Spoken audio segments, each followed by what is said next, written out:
Imagine being told you're too fat to succeed, then becoming the woman who forced a $100 billion industry to rewrite its rules. Picture this: a farm girl from Nebraska who was bullied so mercilessly that she almost gave up on her dreams entirely. But here's what nobody tells you about Ashley Graham's story. The sanitized version you've heard before isn't the real story. However, while the world sees the body-positive icon who conquered Sports Illustrated, the truth is far more complex. Behind those empowering Instagram posts lies a master strategist who turned her greatest perceived weakness into a $10 million empire. This is the untold story of how Ashley Graham didn't just break into fashion, she shattered it completely. Lincoln, Nebraska, 1987. Picture a small Midwestern town where Friday night football is the biggest excitement and conformity isn't just expected, it's survival. Ashley Ann Graham was born into this world on October 30th, but here's what shaped the revolutionary she'd become. Her father Scott had left when Ashley was young, leaving Linda to raise 3 daughters on a secretary's salary and whatever she could make cleaning houses on weekends. Money was tight, dreams seemed impossible, and the American dream felt like a cruel joke for a single mother in the Midwest. By age 12, Ashley was already different. At 5'9" and a size 16, she towered over her classmates in a world that worshipped Kate Moss and heroin chic. The 90s were brutal for anyone who didn't fit the waif-thin ideal that dominated magazine covers and runways. The bullying was relentless. Fat Ashley? Thunder thighs. Whale. The names followed her down every hallway, whispered behind her back in every classroom. Can you imagine being 12 years old and having your worth reduced to cruel nicknames about your body? But here's what her tormentors didn't know. They weren't creating a victim. They were forging a revolutionary. While other mothers might have suggested diets or tried to fix their child, Linda Graham did something radical for 1999. She told Ashley she was perfect exactly as she was. She bought her daughter fashion magazines and pointed out how unrealistic the models looked. This wasn't just maternal support. It was strategic preparation for a war Ashley didn't even know she'd be fighting. Linda would sit with Ashley and flip through Vogue, pointing out how the models were airbrushed, how their bodies were digitally altered, how the beauty standards were impossible even for the models themselves. "These aren't real women," Linda would say.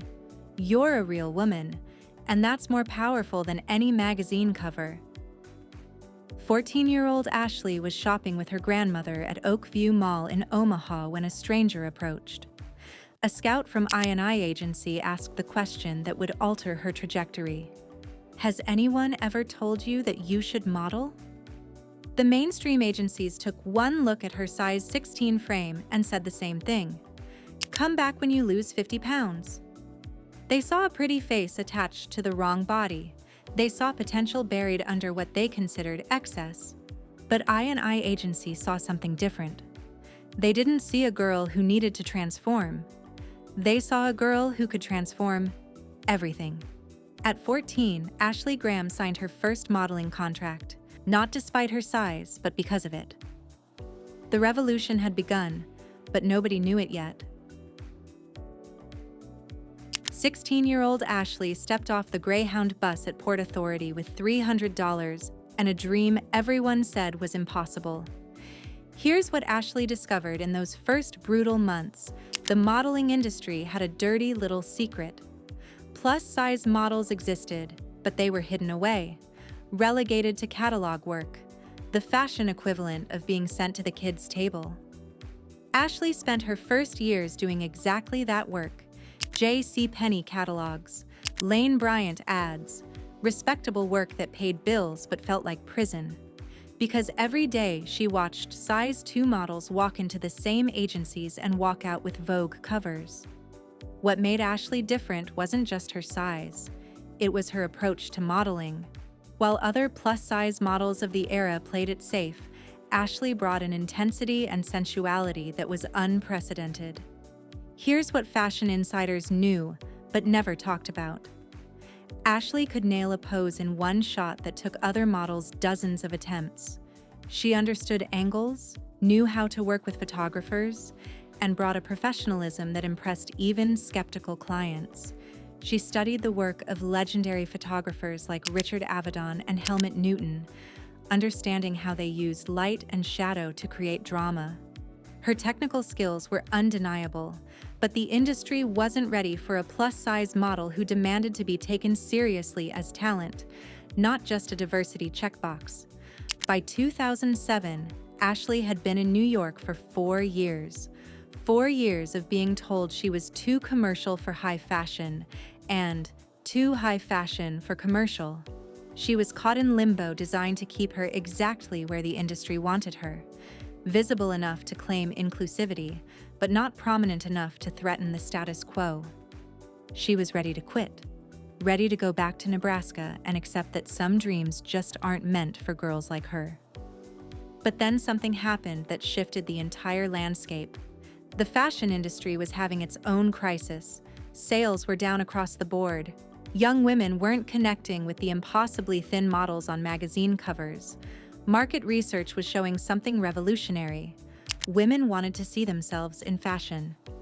The economic downturn of 2008 had forced brands to reconsider their marketing strategies. Suddenly, authenticity wasn't just nice to have, it was necessary for survival. Ashley Graham was in the right place at the right time with the right look. But more importantly, she was ready. The Lane Bryant "I'm No Angel" campaign in 2010 put Ashley front and center, challenging Victoria's Secret's monopoly on sexy. The tagline was a direct shot at Victoria's Secret angels, suggesting that real women were sexier than fantasy. But here's what most people don't know about that campaign. The major TV networks initially refused to air it during prime time. Too provocative, they said. Too controversial for family viewing. The controversy made Ashley Graham a household name overnight, but it also made her a target. For every supporter, there seemed to be 10 critics. The fashion establishment wasn't ready to give up their gatekeeping power without a fight. But Ashley had learned something crucial during those years of rejection. She separated health from size. She worked out 6 days a week with trainer Kira Stokes, focusing on strength training and functional fitness. She practiced yoga daily. She ate nutritiously, working with nutritionists to fuel her body properly. She was healthier than many size 2 models who survived on cigarettes and coffee, but she had to prove it constantly, and she refused to let anyone else define what healthy looked like on her body. February 2016, the phone call that altered her destiny. Ashley, you're going to be on the cover of Sports Illustrated swimsuit issue. Not just in the magazine, on the cover. The first plus-size model in the publication's 50-year history to achieve that honor. The pressure was immense. This wasn't just a modeling job. This was a statement. When that cover hit newsstands, it sold out in hours, becoming the fastest-selling Sports Illustrated swimsuit issue ever. The message was clear. The world was ready for Ashley Graham. But was Ashley Graham ready for what came next? The Sports Illustrated cover didn't just make Ashley famous, it made her the face of a movement she never asked to lead. But Ashley didn't just want to be the face of progress, she wanted to profit from it massively. Her business empire began strategically. In 2017, she launched her lingerie line with Edition L, generating over $15 million in revenue within 18 months. Her swimwear collaboration with Swimsuits for All became one of the most successful plus-size collections in retail history, $25 million in sales. Then came the Revlon deal, a groundbreaking partnership worth $8 million over 3 years, making Ashley the first plus-size model to become a global face of a major cosmetics brand. Her book, A New Model, became a New York Times bestseller, selling over 300,000 copies. Her podcast, Pretty Big Deal, secured sponsorship deals worth over $500,000 per season. With over 20 million social media followers, She commanded up to $100,000 per sponsored post. But success came with a reputation for being demanding. Ashley acknowledged her perfectionist tendencies. "I'm very particular about how I'm shot and how I'm styled. I've had to be, because for so long people didn't know how to photograph my body type properly." Her approach to social media became increasingly strategic. Ashley was candid about this. "Everything I post is intentional. I think about how it will make people feel, what message it sends. My platform is too big not to be thoughtful about it." This strategic approach became most evident during her pregnancies. When Ashley announced her first pregnancy in 2019, it came with a professional photo shoot and coordinated media campaign. Her pregnancy journey was documented through partnerships with maternity brands, fitness companies, and wellness products. The birth of son Isaac in 2020 was followed by a carefully orchestrated social media campaign showing her postpartum journey. Ashley shared photos of her stretch marks, her changing body, and the challenges of new motherhood. But each post was professionally photographed and timed for maximum engagement. Ashley was honest about monetizing her experience. "I realized that my journey as a new mom was valuable content. Women wanted to see the real side of pregnancy and postpartum, and I could provide that while also building my business." When twins Malachi and Roman were born in 2022, the pattern repeated. The announcement came through an exclusive magazine deal, and Ashley's recovery was documented through sponsored content. Her marriage to cinematographer Justin Irvin faced pressures from Ashley's demanding career. Justin acknowledged the challenges. "It's not easy being married to someone whose life is so public. We've had to work hard to keep parts of our relationship private." Ashley's relationship with other plus-size models was complex. While she publicly supported body diversity, her actions didn't always match her words. When other plus-size models achieved major milestones, Ashley rarely used her massive platform to celebrate them. Model Hunter McGrady offered a diplomatic perspective. "Ashley paved the way for all of us. The industry is big enough for everyone now, but in the beginning, it felt like there was only room for one of us at the top." In a rare moment of genuine vulnerability, Ashley admitted, "Sometimes I don't know where Ashley the person ends and Ashley the brand begins. Every emotion, every experience gets filtered through. How will this play on social media? It's exhausting." By 2020, Ashley's various ventures had generated over $60 million in combined revenue. She had proven that plus-size modeling wasn't just viable, it was incredibly profitable. Despite the contradictions, Ashley's impact cannot be denied. She opened doors that had been welded shut for decades. Paloma Elsesser says, "Ashley showed us that we didn't have to apologize for taking up space." Precious Lee, the first Black plus-size model to walk for Versace, credits Ashley with shifting the conversation from "can plus-size models work?" to "how can we work with plus-size models better?" Younger models like Jill Kortlev represent the generation that didn't have to fight Ashley's battles. "I never had to prove that plus-size could be beautiful," Kortlev explains. "Ashley already did that work." In 2010, there were fewer than 50 working plus-size models globally. By 2023, that number had grown to over 500. The plus-size fashion market grew from $12 billion to $32 billion. Ashley pioneered posing techniques that became industry standard.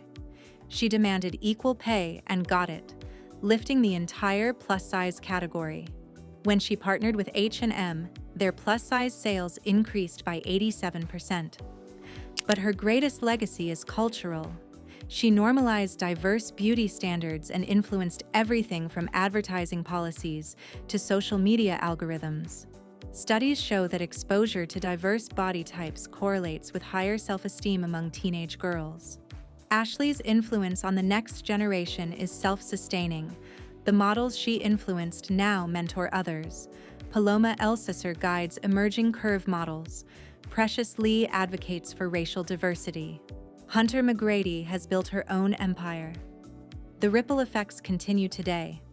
Major fashion weeks now include plus-size models as standard practice. Luxury brands that once refused to acknowledge sizes above 12 now create extended size ranges. Advertising campaigns feature diverse body types, not as token gestures, but as business necessities. So here we are. Ashley Graham, the woman who turned rejection into revolution, insecurity into empire, and difference into dominance. Today, she's worth an estimated $10 million and has built a multimedia empire that spans fashion, beauty, wellness, and media. But those numbers only tell part of the story. The real measure of Ashley Graham's impact isn't in her bank account. It's in the fundamental shift she created in how we define beauty and success. From Paloma Elsesser to Precious Lee to Jill Courtleave, Ashley's fingerprints are on every success story in plus-size modeling today. A $12 billion market became $32 billion. 50 working plus-size models became 500. Here's the complex truth about Ashley Graham's legacy.